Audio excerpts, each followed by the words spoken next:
L'honorable député de Berthier-Masquinongé.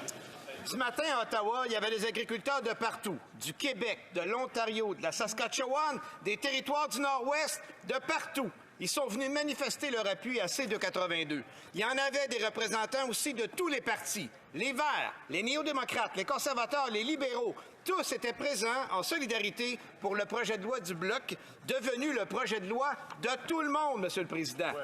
Tous, sauf M. Beam et Harder, eux, deux sénateurs non élus, sont partis en croisade contre nos agriculteurs. Qui va les remettre à l'ordre? Ouais. Oh! L'honorable ministre du Revenu national. Merci, M. le Président. Encore une fois, on est tout à fait d'accord avec notre collègue du Bloc. On appuie le système de la gestion de l'offre et on demande aux sénateurs d'agir avec diligence. Merci, M. le Président. L'honorable député de Berthier-Masquinongé. Il y avait même des sénateurs présents ce matin pour s'excuser du comportement du Sénat. Avec raison. On a deux sénateurs, Harder et Beam, nommés par le premier ministre, nommés, pas élus, qui sabotent le processus démocratique. Deux sénateurs plus sensibles aux arguments des gros lobbyistes qu'à la volonté des élus de la population. Ne rien faire, c'est laisser la démocratie se faire bafouer.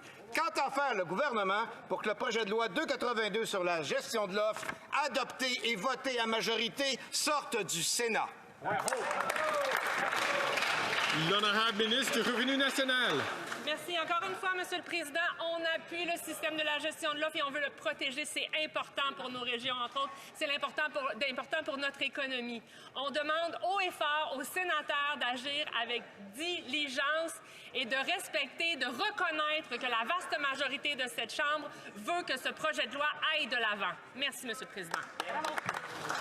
L'honorable député de Berthier-Masquinongé. Le sénateur Beam a déclaré qu'il ne peut pas étudier sur le projet de loi sur la gestion de l'offre parce que, au cas où on ne l'aurait pas remarqué, il y a des pays en guerre. Donc lui et M.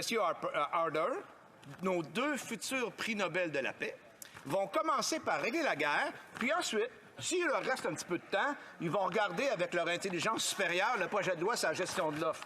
C'est ce qui s'appelle ne pas se prendre pour un 7-up flat. Là, ça va faire le niaisage. Le gouvernement va-t-il mettre M. Harder, M. Beam à l'ordre et faire sortir 282 maintenant? Oui.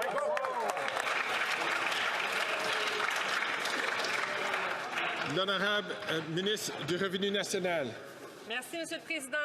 Ce gouvernement libéral appuie le système de la gestion de l'offre, s'est engagé à ne faire aucune autre concession. On demande haut et fort aux sénateurs d'agir avec diligence, mais il s'agit de sénateurs indépendants. Je pense que le Bloc comprend le concept. Merci, M. le Président.